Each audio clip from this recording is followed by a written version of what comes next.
Hi, and welcome to my homemade blog, meaning it's made at home because I can't be in the office right now because my sweet little baby, So, is asleep upstairs. She's almost 5 months old, and she is a little honey. So thankful for her, love her. And anyway, I wanted to share a quick thought with you. I've been sort of behind on the whole blog thing, but today I was having some thoughts about detractors, criticizers, naysayers, if you will. Sometimes we get caught up in all of the positive press and we think everybody loves us and everybody's on board and everybody's rejoicing with our successes and growth and that we're got it all together. And then someone comes along and pops that little bubble and we settle back down to reality and realize, yeah, not everybody's a fan. But that's okay.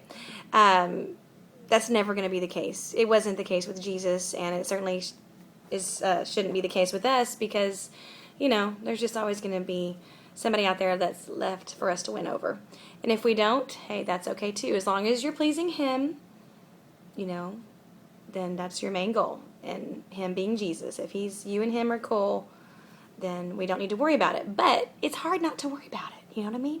When you hear those words of criticism or in areas that you've fallen short or that people are, I hate to use the word judging because in a way we are supposed to judge one another by our fruit, but that are judging in a condemning way, that don't really know all the facts. Anyway, and then people that are just outright, sad, mean people that just are unhappy and they don't want you to be happy either. And so my thing is this, whenever the criticism comes and the disappointments come and you realize everybody doesn't think just like you do. That's okay. I have friends that think all kinds of different ways, and we just respectfully agree to think our own different ways. But if we could ever learn to live in a constant state of forgiveness, wow. I mean, that is just so, it sounds so cheesy to say, but it really is exciting. It's liberating to learn how to just constantly, I'm not saying I've mastered it, but whenever I snap, I remember, oh yeah, I'm supposed to be doing that. It's powerful. Just actually out loud, all day long, just every time someone ticks you off, cuts in front of you, gives you a dirty look, or misunderstands you, or is insensitive to you, whatever. Just whisper beneath your breath, I forgive you. I forgive you. I forgive you. It's all right, I forgive you. I forgive you. I forgive you. I forgive you. I forgive you. Just say it all day long. And it's just like, I set you free. I set me free. It's okay. I forgive you. I know you didn't mean it that way. I know you don't know what you're doing. And you just live in a constant state of forgiveness. It's very liberating because whenever you don't forgive and you get all caught up and you get offended and it just chews on your spirit like a cancer and it weights you down and you become you're a prisoner. And the only way to set yourself free is to forgive. And so guess who holds the key? You do. I know you've heard that 100 times, but hearing it and actually applying it are two totally different things.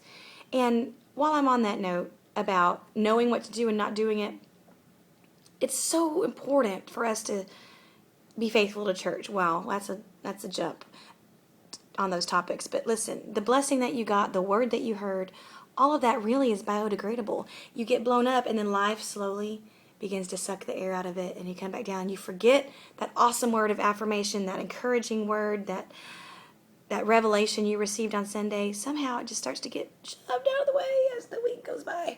And you realize, man, what was that? What was I feeling so good about on Sunday? And you have to come back and get recharged, refreshed. That's why it's the foolishness of preaching that we're saved by, because preaching is ongoing. It's recurring. We need to go back and get refilled because we get drained and we need to get refilled, So don't try to feed off one good sermon, one good blessing for the rest of your life. That's like getting married and saying, I love you, and saying, we're good for the next 50 years.